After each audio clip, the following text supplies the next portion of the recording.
Welcome to Beyond the Closing Table. I'm your host, Michael Martin, and I'm here to interview top producing real estate agents, top producing loan officers, and successful business owners.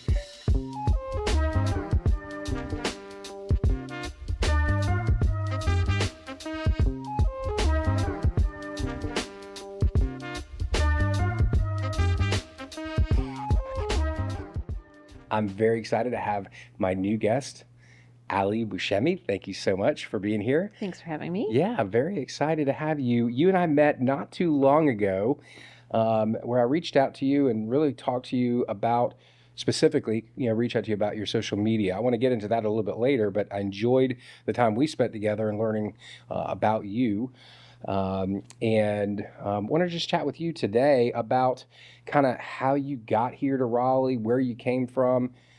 You're obviously a top producing real estate agent, how that occurred. Sure. We'll get into a lot more details of that, but let's just jump into like, how in the heck did you get here to Raleigh, North Carolina from the big city of New York? Right.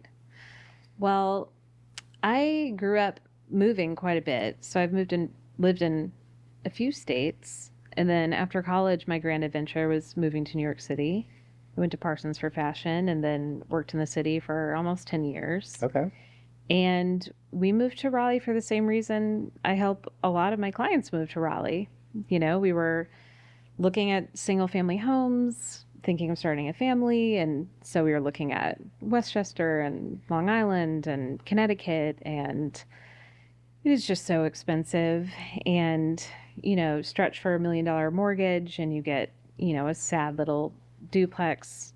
And then for the privilege of owning that, you're paying 20 or 30 grand a year in property taxes. You're chained to your big jobs in the city, so you can pay for all that and these monster commutes. And my parents retired in Raleigh about 15 years ago, and we would come and visit them and go to open houses and just say, wow, what can you get down here for what? And what's the tax bill? And it was just shocking. Especially if you came in here this time of year, you're like, wow, like this humidity is fantastic. This humidity is fantastic. You know what? Yes, it is definitely hotter here, but in the city when it still gets hot. Yeah. And like the smells that are unearthed in that Yes. subway platform and, the heat underground knocks Raleigh out. Yeah. 10 out of 10. It does. It is amazing how hot it can get in the summer. It is stunning. Especially because it's just all concrete and black. It's just Yeah. there's not very little breeze coming through, although sometimes that happens. But it's today's one of those days, right? Like I'm supposed to go shoot some videos after this, and we're like, there's no way in heck I'm going outside. Like Sure. I melt out there. So we're gonna go find a beautiful $1 million home to go shoot in. So, Absolutely. Yep. So you decided, obviously after visiting your parents here, hey, what if we lived here? Did you have kids at the time? We did not at Okay. the time. So Yeah. you're probably thinking maybe we'll have kids. That's Be right. great to be around grandparents as well, I'm guessing. Yep, that was definitely part of it as well. And yep, when I was pregnant, and we just decided to take the leap, and we actually moved into my parents' bonus room in North Raleigh. How was that? Actually, it was great because, fast forward a few months, and I had a newborn, and people knock So living you with were your pregnant when parents. you moved into the house. Yes. Okay, got it. And, you're not living with the parents, but I mean, it was pretty amazing to be like, all right, Mom, here's this baby. I'm going to go shower and nap, so I thought it was pretty awesome. I would However, imagine it worked out well. does eventually make you a pretty motivated buyer, but it gave us the guts to make the leap, right? Because we both quit our jobs. My husband had a couple irons in the fire in Raleigh. Like he was on second, third rounds with 2 different companies. So we were confident something would work out, but it was definitely a relief to not just be like draining our savings on rent and just mooching off of Ma and Pa. Yeah. So it helped us make the leap for sure. Excellent. So you've been here for how long? Around 7 years. 7 or years. more. Okay. Yeah. Great. And so you, and it sounds like you moved here and shortly after had your child, right? Baby girl, boy? Boy. Okay. So you had your son, and then I imagine that's your big focus at that moment. Your husband, I'm guessing, got a job shortly thereafter. Yes. And then did you do anything before you became a real estate agent, or did you jump into that shortly after? By the time we were moving here, I already knew that I was going to get licensed, Okay. and the plan was pretty set. So I waited until my son was 10 months old, I think, and started working towards the license. Got it. Hmm. So you're like, okay, let's focus on getting this, pass the test. That's right. And then what did you envision at the time, like real estate would be like? Well, I had an arrogant, ambitious idea of what my first years would be like. Um, my first years in New York, I was in a creative position, but eventually I wound up in a sales job that I really thrived at and enjoyed. And that's sort of what planted the seed that I was naturally a salesperson. It's more of a personality type. It's a soft skill thing. Mm-hmm. And, kids don't grow up thinking like, oh, I just want to be a salesperson, but I wound up in this job and thought it'd be a temporary thing and ended up really enjoying competing with myself and seeing how much I could sell and how much volume I could do. And um, so, based on my success at that job, I just assumed I'd be one of those just right out of the gate, top producer, rookie of the year, superstars, because that's what I was at that job. But, at that job, they handed me my accounts and it was a very established company. And so I grew the business, but I already had the connections. And I did underestimated the fact that I didn't know anyone in Raleigh except for my parents. So when you get your license and your mentor's like, all right, call everyone you know. Oh, okay. Hey, Mom mom, and Dad, do you need need to buy another to, house? no? Okay. What do you think about investment property? Nothing? All right. Um, yeah.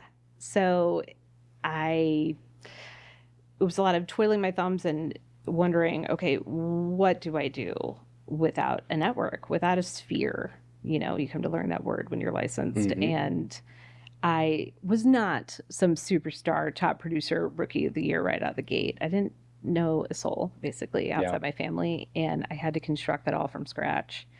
And I didn't give up, and I'm here today and am producing, but it was a journey. It was not an immediate success Yeah. like I foolishly thought it was. Yeah, it's interesting. When I think about me getting into sales originally, and I've been doing this for, in sales for 7 years, something like 28 years, something like that. Before I got into the mortgage space, I was selling food to restaurants. So I worked for a company that's now called U.S. Food Service, right? You've seen the trucks on the side of the road. So I did that for 4 years in Hickory, North Carolina, so the other part of the state. And I never considered myself like a competitive person, but I really started building this competitive nature. And I guess it happened a little bit before that. Like my first like kind of real sales job is I sold Bibles and educational books door to door in rural Mississippi one summer. Door to door takes hustle. Yeah.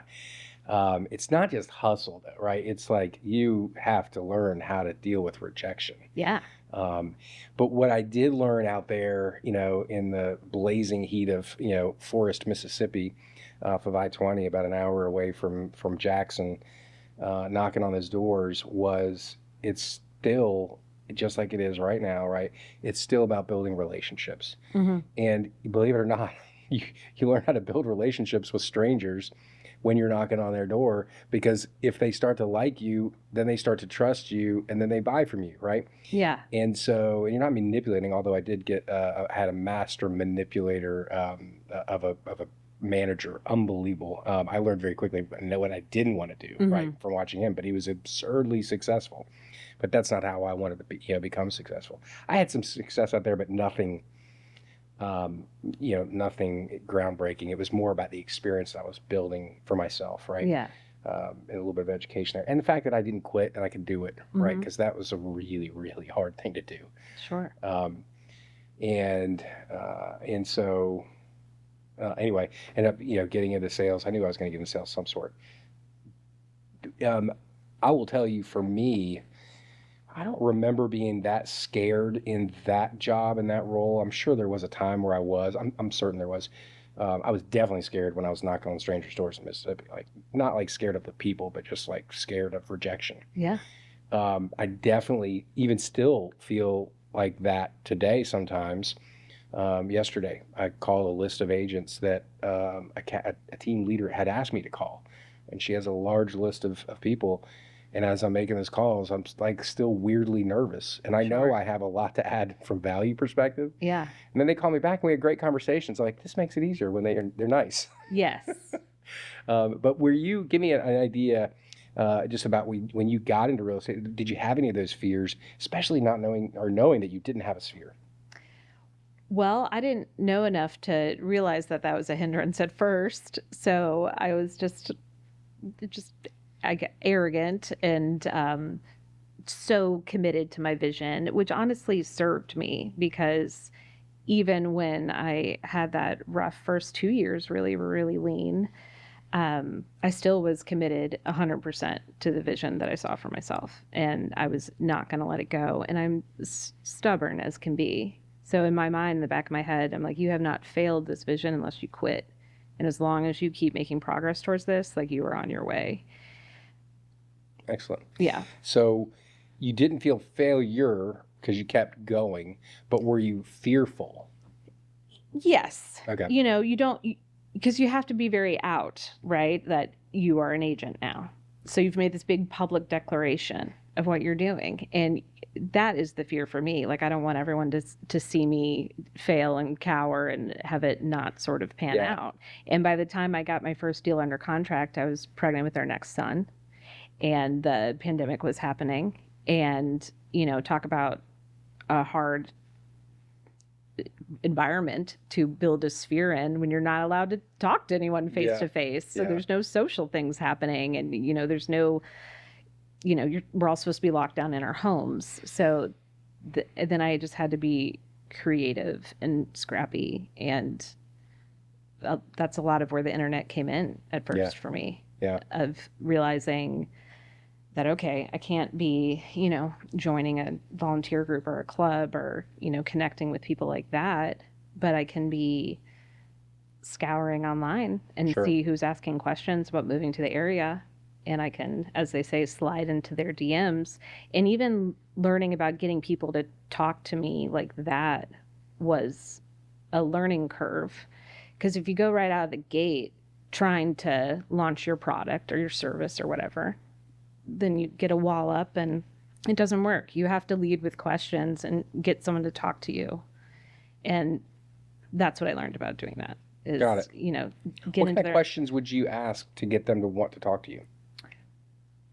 first, just get them talking about their move. Why are you moving to Raleigh? What's your timeline look like? So when you're sliding into their DMs, are you doing that because they made some sort of comment about moving to Raleigh or like Yeah. Because I'm wondering how you would know that. So they're like in the Raleigh moms group, let's Okay. say, and they are asking a question, what are some neighborhoods with great school systems? Or asking advice about neighborhoods or things like that. Like, it makes it clear that they're moving to the area. And what happens is, I'm not the only person doing this, right? So there will be 45 comments of pick me, I'm a realtor, pick me. Mhm. And those just become noise. Sure. You can't do that. So then it becomes, how can you get them talking to you and how can you offer some value to keep the conversation going?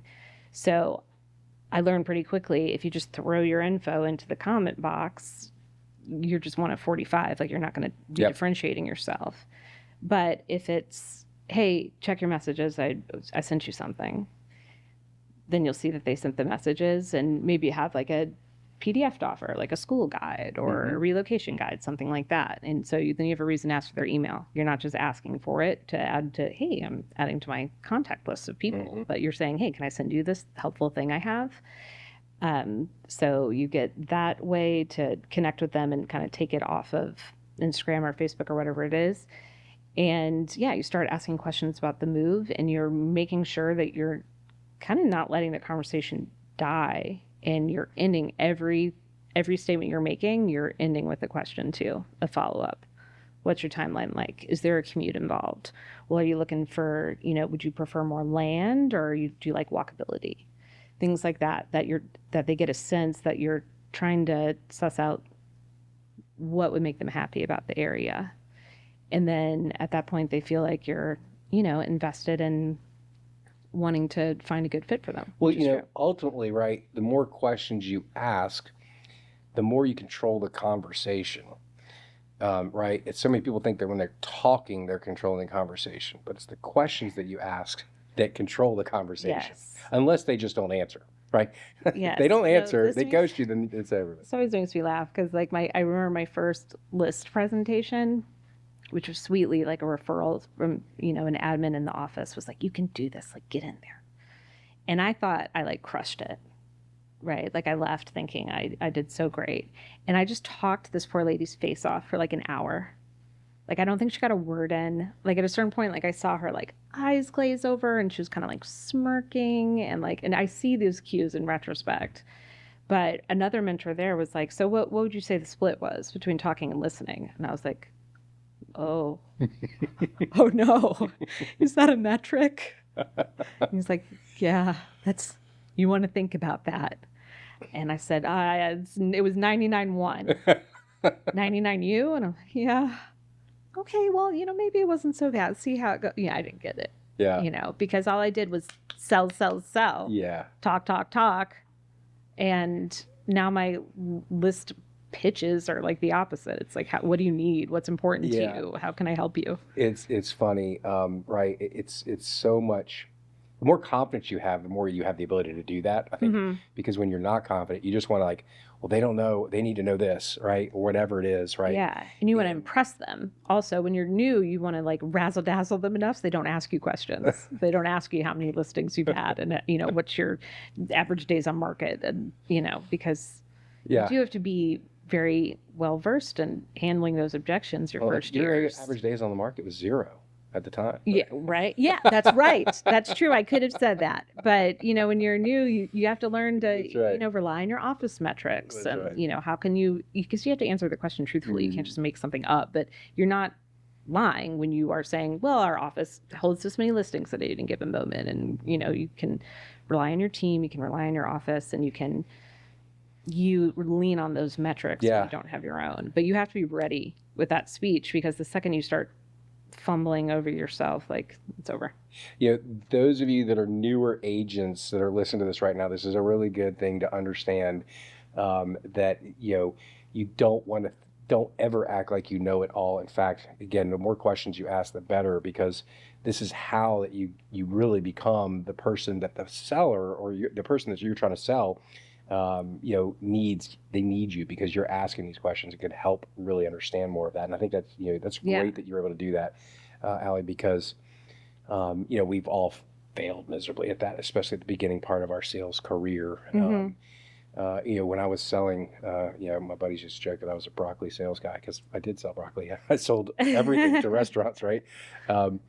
And there were some accounts that were really just, they're ordering because they need this food. They're not looking for an advisor of some sort, right? Yeah. And then there became places where I would bring products in to get them to sample, so they could maybe think about putting something new on their menu. Then there were places where I literally helped them completely redesign their menu, right?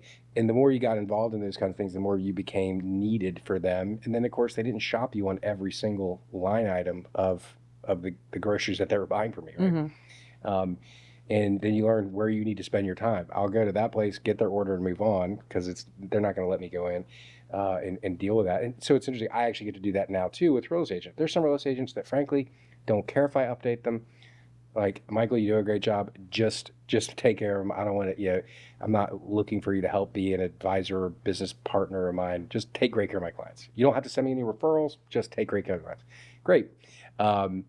And then there are other people, right, that really are looking for more of that.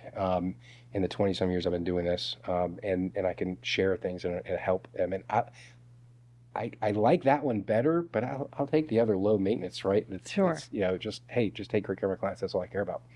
So you have to find your mix of each of those. When you were newer in the office, so you said by the time you got the next one under contract, it was COVID.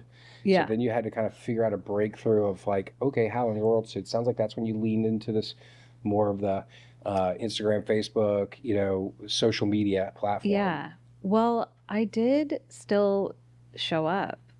I Actually, it's funny. I went to like a huge name team I was going to in ask my you, did you work office. for a team? I did not. At Okay. first, I was independent. I was at Cobble Banker, but there was a big, big dog team, which like everyone in town Mm-hmm. knows who they are. They develop. They handle half of the new construction in town, like Yep. a huge team. So everyone knows who you're talking about right now. Right. And but I didn't understand like how big of a deal like the big wig was. Uh-huh. So I just marched right up there and I was just like, "Hello, I'd like to talk to Mr. Bigwig." Uh-huh. And they're like, do you have an appointment? No, but is he here?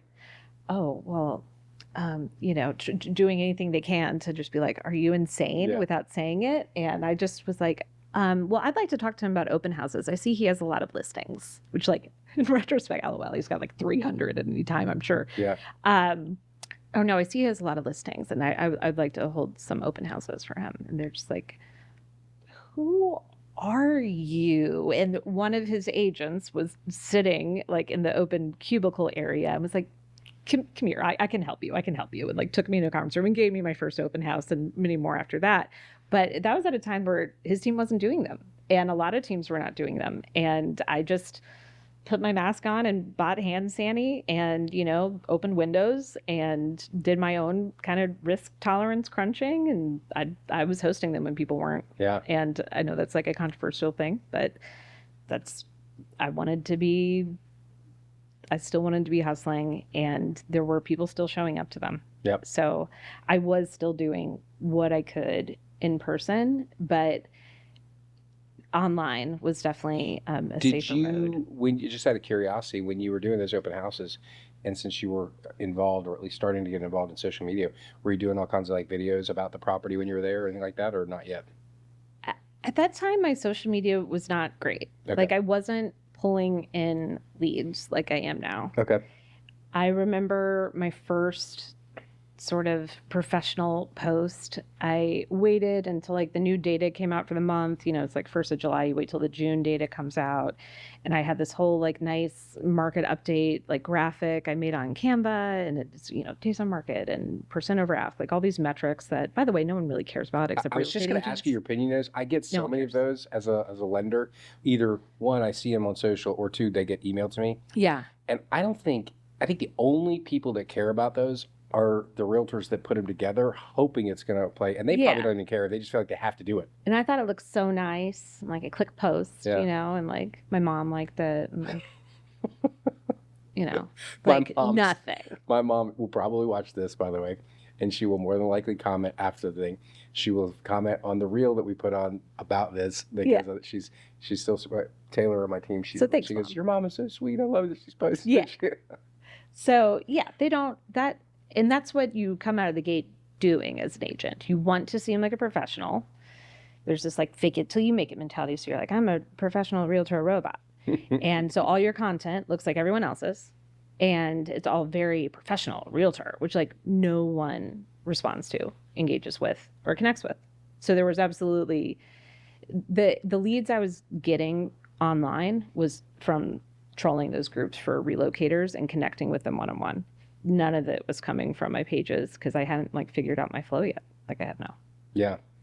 I know like one other agent that gets a significant amount of business from, I'm sure there's others out there, but one other agent that gets a significant amount of business from social media. And it's from, I think, a group that she started, right? And basically owns that group, if you will. And it's pretty amazing, what she's been able to do with that. Mm-hmm. But I think most agents, frankly, do lots of videos, and I think, most of them, I think, end up buying their subscribers or followers of some sort, which is a mess. And then it's just like, it's when I go and look at these numbers, and I'll see, very few actually do any business that have all this stuff. When I reached out to you originally, I wanted to talk to you about putting on this panel that I'm looking to put together. And, but what I don't want to do is have, social media stars on a panel that don't sell real estate. Sure. Right? Because there's a lot of them out there. Yeah. That are really good. Actually, they put out pretty good content too. Yeah. but it's not causing them to get any business. So what's the point, right? In any of that. So at least unless you just want to be, No, and you can tell too. violently Like, famous. why do you have 22,000 followers and there's 4 people who liked your last video? Like, something doesn't line up. Yeah, Like, those are bots. that's right. And it's not a metric to chase. Yeah. Real local people or people moving to your area. That's what you want. Not just, it's about quality, not quantity when it comes to your audience with socials. I just wanted to take a quick second and say thank you so much for watching our podcast so far. If you do me a huge favor before you forget about it, to like, subscribe, and if you would, just leave a quick comment about what you think of the podcast. And if you want to share it with your friends, I'd love that too. Thanks again so much. We'll finish up right now. Yeah, we were mentioning your mom, my mom a second ago, just remind me, when I first moved to Raleigh, like, my mom was a real estate agent for 20 some years, at least. And there was a time where I considered getting into real estate when I was in college still. And when I moved here, I remember my mom was like walking with me in the mall for something. I had moved to Raleigh, and there was, Coldwell Banker had a kiosk. I don't know if they still do or not. They had a kiosk in the mall. I don't think so. I think they had it not too long ago, maybe like up until COVID or something. But they had a kiosk at the mall, and there's like an agent sitting in there, right? And my mom goes, "Go talk to that realtor." I was like, "I'm not gonna talk to that realtor." She's like, "Go talk." So of course my mom was, "My son's a lender," trying to introduce me. I'm like, "Oh my God, Mom." She would talk to any person in the world, right? And still would do that to this day. I certainly have this still a little bit of like, reservation to some of that. But ultimately, when you as a real estate agent, and even me as a lender, our potential, like, just think about if you're in a different business, you go to a certain place, like your last business that you said you had you had accounts. You called on those accounts, and then you got more business and grew that because of the relationships you built with them. Yeah. As a real estate agent, any potential person buying a home could potentially be a consumer, right? Or a client of yours. Same thing for us, right? So the more people you tell, which is what you get taught when you're becoming a real estate agent, you got to tell everybody this is what you do so that you can go find those people. But I imagine over time, because I think in many cases when we first start in this business, any client is what we want. And then we realize, I don't want any client. I need a specific client. What are you looking for based on, where you are in your business? Like, what's the ideal client for you? Sure. Well, I love North Raleigh. I live in North Raleigh. I could talk about it all day. I can talk about the zoning. I can talk about the environmental overlay. I can talk about why I think it's the final frontier of luxury because of those environmental protections and the trends I see in the construction happening there. So I do, and when you look at my map of sales, it's very concentrated North Raleigh. So I do love working there just because I'm passionate about it and I can talk about it. And I think that comes off when I'm working with people. So, and I also do really love working with a move up family. I'm listing a house, I'm helping them buy the next one. So obviously, like from a business point of view, that's 2 transactions. But also, it's just so rewarding because they are just so nervous. Like the first meeting is like, I don't understand how people do this. Like, I have to sell this house to buy this house. Like, how is this going to work? It's a little easier right now with things a little slower, more days on market. It was difficult, in the past years to do it. And it just feels like some very advanced real estating to pull it off for people. So it just feels like such a huge victory to move them out of this house and into that house. So I find that situation very rewarding because the clients are just so thankful and happy and they get to move on to their next house. So I do love working with a move up buyer, and I really do love working both sides of the business. Like I could never abandon buyers completely or listings. Like I used to be a stylist, an interior stylist, set stylist. So I get that fix from the listings and I love the creative part of that. But the buy is like the sales thrill, the hunt, the negotiations, the repair negotiations, delivering wins on that front is a huge kind of sales rush. So I love working both sides, and when I can do it in the same, for the same family in the same window, It's very high stakes, but it's very high reward. So I would say those are my two things I sort of focus on outreach wise. But I don't, the only way I turn people down is if I can't serve them well. Like if you're a buyer over an hour away, I just can't get to you fast Sure. enough. And an early mentor of mine said it's just better to turn people down than let them down. And that just rings in my head. Yeah. So if I'm not going to be able to do an excellent job for you, I'm going to refer you to a colleague that like lives closer, Sure. who's going to be able to, Will get to you Angie sell on a a dime. property in Fuquay? Sure. Okay. Yeah, because when I talk about my distance radius, I'm talking about from my office, which is very central of Raleigh, and I'll go, let's say, up to like 45 minutes from the office. Okay. So that covers a lot of ground. Sure. And I do stretch that for an hour. It just depends. Like if I've been Depending on working the with someone client, for a long time, I'm not going to be like, oh, no, I'm not going to, we've been together for 5 months at this point. I'm not going to abandon you because the house you really like is 15 minutes farther. Sure. So, none of these are hard, fast rules. But when I'm just first doing it in intake, if it's someone like, way down in Johnson County or Smithfield like way out, that's beyond an hour as a buyer, then I'm not going to be able to get there fast enough on weekends for you. So in that case, you need someone that's going to be able to be more responsive. Let me introduce you to this great colleague of mine. Yeah, I think that Listings, you don't have to be there in the flesh as much, so the radius is a little wider. Have you read the book Raving Fans?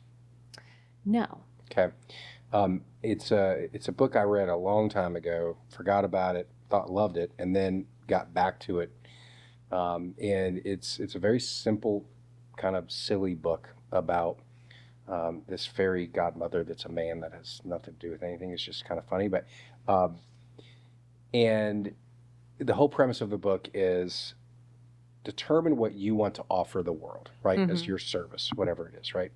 So figure out what that is. Not just I sell real estate, right? But I sell real estate in North Raleigh and the surrounding area by a little bit, right? Yeah. So figure out what that is. And then how you want to do it. Like, do you want to do it for everyone? Do you want to do it for high-end people? Do you want to do it for first-time homebuyers? Whatever you want to nail your business down to. You just get more granular about that.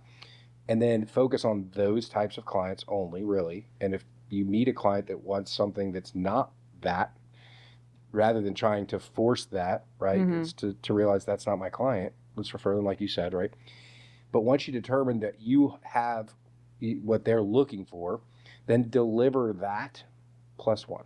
That's simple, right? Not plus 1,000, not minus something like, I couldn't do that because of X, Y, and Z. Sure. So deliver that plus one. And when you do that, because people's expectations of customer service is so bad. Yeah, the bar's low sometimes. Right? That they will become a raving fan of yours. And then, of course, right, then they're referring you to their friends and family. I always think of a raving fan as like that guy that's standing outside the master's thing that's doing this, that wobbly thing, whatever they are. And somebody that's literally grabbing attention to get them to you, right? That's what you want your past clients to be. I realized a while back, because I was trying, I think from a competitive standpoint, from a income standpoint, like I was trying to make every client my client, and that's impossible, right? Yeah. Unless you want to offer 8 different levels of service. I don't know how to do that. Like, I only know how to give them all I got. Yeah. And so the guy that's looking for the cheapest loan in the planet, right, the cheapest rate in the planet, I can't serve that guy. It's not going to happen, right? So I've had to learn to say, what's important to you? Once they tell me, and it's given me enormous amount of freedom, right, to be able to say, I'm probably not the guy you're looking for. Let me introduce you to whatever, or I'd recommend you go to this website, or have you talked to your bank, right? Yeah. Well, no one's for everyone. Mm-hmm. People get scared to specialize because they're scared they're going to turn off whatever group. But I remember early on when I was like trying to develop more of my social media strategy, that I read like the very worst tagline you can have in real estate, which you will see all the time, is buy, sell, invest. Because it just means I'll do anything, I'll take anything. Please, please, please, real estate, real estate. If you specialize in everything, you specialize in nothing. That's right. And yeah, it's the same with people. Like I had an investor that I was working with for a little bit in the early stages. And when it was time for showings, and okay, and they were coming into town, here's the buyer agency agreement. We don't want to do exclusive. We're not going to agree to your rate. And I gave him the speech and I'd said, like the vast majority of people in town are going to be offering a buyer agent commission. It's pretty customary in our market. If they're not, we can pursue it in other ways. It is, however, your responsibility ultimately. That's how the contract reads, so I understand. But I don't budge on that. And I don't budge on exclusivity either. And they pushed back a little bit. And I said, listen, obviously you're talking to other agents, so you have other options. I'm not leaving you in the lurch here. But I feel very strongly that I need to be consistent with that because I have a whole lineup of people that have agreed to these terms. I save my Fridays for them. I save my Saturdays for them. And I'm not putting you in that lineup if you're dating other girls. Yeah. Yeah. Go with one of them then. Mm-hmm. This is my rate and I only work exclusively. And if that doesn't work for you, that's fine. And, you just call one of those other agents. And I really wish you good luck finding your next property, but I'm not your agent. Yeah. I am loyal to my people and I expect them to be loyal to me. And I feel like I'm cheating on all the people I asked to agree to that if I, cut little side deals for this person or that. Yeah, you're resonating with me so much, right? As a lender, in many cases, we feel like, and I can tell you, I'm speaking for most lenders that I know, including me until about 3 weeks ago, maybe a month ago. We feel like if a realtor calls us on a Saturday that has a new client, that we've got to do whatever we have to do to get that person pre-approved so they can go make an offer, right? And in many cases, that's spend time away from our family when I'm already working 60 hours a week from Monday through Friday, right? And so we've done that. I've personally done that and unfortunately asked my team, because we rotate weekends, to do that. Yeah. We got taken advantage of for the last time about a month ago, where I spent 2.5, 3 hours with a client over the Sunday, helped them get ready. They were just not prepared, right? Yeah. Helped them get ready to purchase, helped them get under contract, helped negotiate the deal with them and the agent. And then they left me for basically a couple $100. Not a month, a couple $100, right? Yeah. And I got so mad about it. And then the more I kind of thought through this process, the person I have to be mad at is me. Yeah. So it's funny. I had somebody this weekend say, "Hey, Michael, do you have somebody on the weekend that takes apps?" And I said, "Well, this weekend it would be me, but tell me about your client." And it was a pain in the butt client that they've been trying to refer me for 4 days that never called me. Yeah. Right. And I go, I'm not going to talk to them this weekend. That's if they can't do their job at it, when I can help them, then we're not going to do that. It's just not, I don't care what it is. I'm just not going to pull that time away from them because, where we've really started adding into my consultation. So I still meet with every single client. I don't know any lenders that meet with every client. They have, it's phone conversation, email. Mm-hmm. And I still Zoom with every single client. If they'll come in, that's great, but Zoom is just easier now. And I asked them at the end of the conversation, is there any reason why you can't imagine working with me? Now, this is, of course, after they've already given me a lot of positive reinforcement and feedback of how helpful this has been. And I'll ask them, and I'll say, is there any reason why you could imagine not working with me once we get you under contract? And if the answer is anything other than absolutely not, you're my guy, right? It's like, okay, great. By the way, when I'm your guy, this is what you get, right? You get me running numbers for you in the evenings or over the weekends, calling the listing agent on your behalf, assuring you all these things that we've been doing for many years.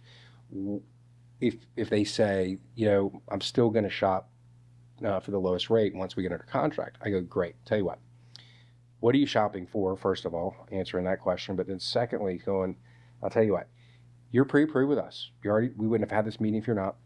If what you get if you were to commit to us is all these things, I can't offer that service to everyone. It's impossible. I don't have the time to be able to do that. So our commitment to you stops at this point, and that's okay, right? Go shop the lenders. If you want us to give you a quote, we're happy to do that. We're not going to be the cheapest one, right? But at that point, at least we take control over our destiny versus being so frustrated at the client when they're going to be that way anyway. Does that make sense? Yeah. Absolutely. And it's different career stages too. Because there was a time, like early on, I'd drive anywhere, I'd take an open house anywhere. I Sure. would just like, you would just grasp at any little lead, anything. Because that's what it takes Well, to you need the start. experience. Yes. Right? You And have it's to just have the different. experience. Now And it's frankly, like, you're worth it now, where maybe you eh, might not have been necessarily worth it back then because you didn't know what the heck you were doing. yeah. Same with listings too. Like Yeah. there's a time where I was just like desperate to get any and every listing. And now I go to my meetings, I say what I do, and I say, really focus on what I do differently than most. And if you don't want to work with me, like that's okay. Like I like working with people who are excited to work with me. Period. It's funny. We say the exact same thing. Ultimately, if I am having a conversation with a client initially and they're, you could tell those clients that are excited to talk to you. Mm-hmm. And then you could tell those clients that are just like, I'm going to put an Excel spreadsheet together. I'm going to pick the cheapest one. Yeah. Right. I excuse myself at that point because I'm not going to change their mind. Sure. And ultimately, I'm looking for a client that wants to, on their own, go give me a 5-star review and refer their friends to us because they've had such a great experience. Yeah. I'm not looking to solve everyone's problem especially when they're not willing to do any sort of preparation, and I'm trying to come in the last minute, fix the deal, and then not even be grateful for it. Yeah. And as agents, you can't have your clients getting pre-approved when they're ready to make an offer. No. They don't even know what their budget is if they haven't been pre-approved. It is, in my personal opinion, asinine to go show people property, more than one property. Sometimes you have to do it, especially when you're newer, to get that, like you said and earlier. I guess sometimes things happen really fast, Then and like that you just happens, have to make it work and whatever. But generally, too, I'm doing the formal consult, and the next stop's the pre-approval, and That's then right. we're going to start looking. It's funny. I actually went back after I kind of changed my philosophy about how we're handling this, and it was a big change for us because we're just so used to being completely, open to that. My team, of course, is grateful. It's just made our lives feel better. Mm-hmm. So I've gone to my top partners. I probably still haven't talked to every single one of them, but I've gone to most of them and had conversations about this shift and change. And every one of them so far is like, I don't ever send you clients on the weekend anyway, because we've already met with them. I'm not going to see them on the weekend until they've already gotten the pre-approval from you and they're ready to go. Yeah. And so I absolutely think you should stop doing that stupid, stuff, because it's only for agents that are prepared to begin with. Yeah. Again, like you said, sometimes stuff happens, right? Yes. And Sometimes if stuff one of happens, those people agents need to asked move me to do fast, something, and but I would say, can you get their commitment level? Can you explain why talking to me is important? If we're going to stop to do what we're doing on the weekend to help you guys make this happen. Mm-hmm. And if you can, absolutely, right? We're going to be close. We're not going to be like half point higher in rate than anybody else. Yeah. Well, I appreciate you sharing that, and the fact that you've been in this business significantly. You've got a lot of great experience, but a lot less. I've been doing this 3 times longer. Mm-hmm. It took me a lot longer to get to that point. And we do a lot of volume, right? When we close 100 to 200 units a year, 200 clients a year. I hate using that word units, but 200 clients a year, and it's we just still sometimes want more, right? Yeah. Well, and you get and this happens with social media too. You can get caught up on chasing new leads, and then forget about all these people who are in your pipeline and are maybe 3 or 6 months out. They don't feel like they need attention because you can't actually help them with much right now, but they do need attention. Sure, they do. And you also can't forget about those past clients, about those raving fans, and you need to love on them too. And you can't just be chasing new. It has to be a balance, because obviously we do need to be looking forward and lead generating and all that. And social media obviously is a big part of that for me, but it can't be at the expense of loving on your people. Let me ask you a couple questions. Was last year your best year? Yeah. Okay, so that'd been 2024. How many clients did you serve or help last year? I think like 24. Okay, that's great. Yeah, so at least 2 a month, or around 2 a month, I should say. And what, if you had to, do you know off the top of your head how many of those clients came from social media? There's a real tidy spreadsheet somewhere with all this information. I know like the percentage, like volume wise, and it was almost a quarter. It was or 20%, like a significant chunk. Okay. Is purely, hey, I found you on Instagram. And that's separate from Instagram as a tool to keep in touch with Sphere and to keep top of mind with people I already know, because I use it as a tool as well, and creating community events and that kind of thing too. But just purely, hey, found you on Instagram. Well, and you told me, right, it's usually like, hey, I'm ready to list, right? When if someone Yeah. reaches out to you, not the, Sometimes it's both. Sometimes okay. it's relocators Hmm. who have been like searching, and they're looking at media in all different kinds of ways, and they're looking, and my page comes up a lot when you're searching Raleigh real estate, Raleigh realtor, which is great. Um, and then they start following me and probably some other people. But I think the tone of my content is what causes them to reach out. Or I'm sure there are people who are picking other agents and going with them, but the people Sure. who are picking me like me. Yeah. So when I get those leads, they're very warm because they already like me, they've already picked me. At that point, I just need to be proficient and not fumble the ball and be a professional. And Yeah.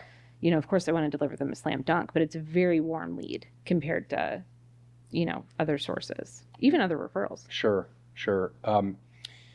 As far as staying in touch with past clients, what do you typically do to make sure that you're engaged in those folks that you've helped over the last several years?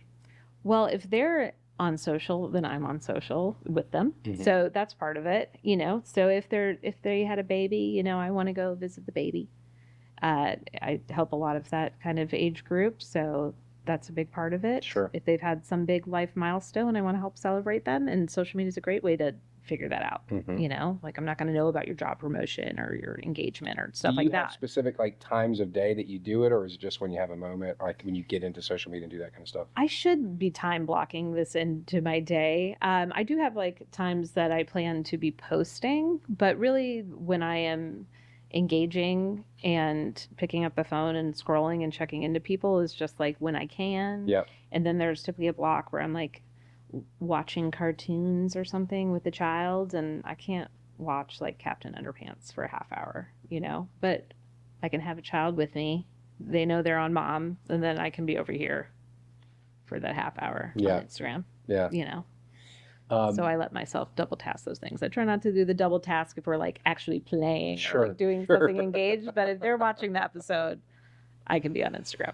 Um, got it. And so it's not necessarily time blank. So part of the coaching that I'm in now, it's really we talk about the modern loan officer or the modern real estate agent, Yeah. and social media is a big part of that, right? I came from a coaching platform that really didn't originally. I wouldn't say it was against it, but just didn't embrace it, Mm-hmm. and so pretty amazing like ways on what they like really want us to do certain things with staying engaged with people. And it is time block typically every morning, like first thing in the day, so you get Time it knocked blocking out. is great. Yeah, it is. If you could be Yeah. disciplined to it, My yeah. time blocking is um it's made for my ADHD brain. Mhm. So like my first block is just called plate clearing, and it's just those things that are swirling of like follow up from the day before. So it's like little miscellaneous things, but they're client service Mhm. and they're going to hang over my head. And sure, theoretically, maybe they could be pushed into a block later, but I'm not going to be able to do anything until like that inspection's been ordered or Oh, sure, yeah. that, like, or this person's been replied to, or, I need that hour and a half of just catch up. And that's the first thing I do in the morning. And the first kind of coach mentor to tell me that it's okay to have that like miscellaneous block at first, I was like, great. Because I need that. Because a lot of the coaches will tell you, oh, you can't get into your email at first. Save that email for later. You need to be doing projects at first, or you need to be doing this or that. But for me, I need, my first block is just that it's called plate clearing on my calendar. And it's just like all the little scraps that are clouding your head. I need to clear them off. And then I can get into like project based work and things like that. What, you're obviously a wife, a mom, a business owner. How do you balance that? And when I say balance, I'm always careful because there's no 50-50 balance. Yeah, there right? is no balance. It's more of a juggle is probably the better way, right? Yeah. How do you juggle all those things? And one, probably keep your sanity, right? My wife's all those things as well, business owner, and, it's like she's doing great in one and failing at the others is what she feels like sometimes, right? Sure. But then she can feel great at this one and then she's failing at this one. It's a constant, like, how do you do that? How do you manage that? Yeah, there's definitely no balance. Like I'm not trying to like keep score of like hours here, hours there, but I do want to be able to show up for like the family in ways that I think is important and in ways that I think my kids feel important. Mm-hmm. So like my kindergartner gets delighted when I'm in school. So I'm at every like learning station, like these little like parent volunteer opportunities throughout the year, or like mystery reader, or in my little guy's school, it's garden day, or like any of these parent opportunities to volunteer. Like it's funny, we always, oh, I want to get into real estate so my schedule's flexible. Like, no, it's not. You're at everyone else's schedule. It's not, you're flexible for everyone else. It's kind of a myth, but you Well, can by the way, sneak if you don't really away. sell a lot of real estate, like most real estate agents, it's pretty flexible. Okay, that's true. But during the day, you do have this flexibility because a lot of your clients are 9 to 5ing. So they need you after hours. And you have to take a little bit of flexibility there because if you go very hard from 9 to 5, what I have found is my clients get off work and then they're like, oh, I need to ask Allie this, that. So I have this block that needs to happen in the evening. So it's hard because I really do still work like a full 40-hour office hours on top of like my showings Sure. and all appointments and stuff. But I'd like to be there at like any of the school opportunities, things like that, because I think it makes my kids feel special. I like to be present for the like bedtime, bath time, and I prep my clients about that. That like I'm very responsive, but I'm not going to be responsive between 7 and 8. Sure. And I also do a round of follow-up between 8 and 9. So I will get back to you, but So after this you get is them a put to blackout bed, hour. then you kind of go through some of that. Yes. And I give them I tell my clients this, expectation set, but I spin it as this positive. I say, you can always reach out to me because my phone's going to be on do not disturb during these times. Mm-hmm. So you never have to worry that you're bothering me. If you have a question at 3 a.m., shoot it over. My phone's downstairs. It is not next to me in bed, and certainly the ringer's not on. Good for you. So you don't need to wait until office hours. You don't need to wait if you have a question on Sunday. You don't need to wait till Monday 9 a.m. You can always shoot it over to me. But during these times, my phone's not going to be doing a thing. So just know that I'm going to get back to you when I'm awake and at it. Probably not when I'm awake because I wake up at 5. But, when I get to office hours, I will get back to you. And you never have to feel like you're bothering me. You can always reach out. But in that message, I'm also telling them that there are these times that I'm not going to be available. Sure. And I'm not always available. Yeah. But I'm, as far as professionals go, pretty available. Yeah. Yeah. I think, they have to have some amount of reasonable expectation on themselves too. But setting it for you, right? Communication and of course setting proper expectations and then sometimes resetting those expectations, I think is what makes a successful partnership or relationship. It is hard because like, man, like you want to go do something, or like I went to Beyonce with my girlfriends in Chicago. And I was like, okay, I don't know what I gotta talk to my clients. And my friend's like, realtors are allowed to go to concerts. Mm-hmm. Like, what are you talking about? Why are you fretting about this?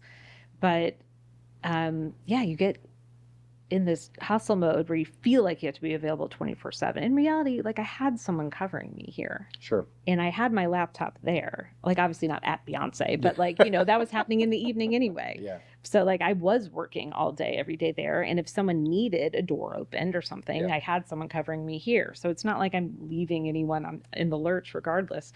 But you do get in this, you have to get over the fact. And this also comes with confidence as your business grows and you trust yourself and trust your relationship with your clients that like you are allowed to go to the beach. You're going to make some to go to parental, spousal failures, and then you have to learn from those sometimes too. Maybe you've never made any of those. I've made a few. Oh, sure. And then you go, okay, that's not worth that anymore, right? Yeah, and also not working Sundays. Yeah. I should mention that. That's like a big thing for my personal burnout. I shift everything I can to Saturday. Yeah. I don't show on Sunday unless I really have to. Like if it's a client from out of town, they're only here this weekend, and like we have to do a bunch of Yeah. showings. Okay, Every now and again. but generally, and it works for the clients too. I don't want them to wait till Sunday to see a house that's Yeah. probably going to sell on Saturday. Sure. So I'm always pushing them to Friday, Saturday for showings.